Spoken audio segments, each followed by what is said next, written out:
الذين صبروا وعلى ربهم يتوكلون وكأين من دابة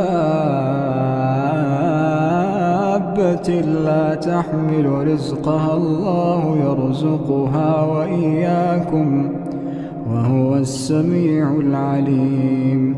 ولئن سألتهم من خلق السماوات والأرض وسخر الشمس والقمر ليقولن الله فأنى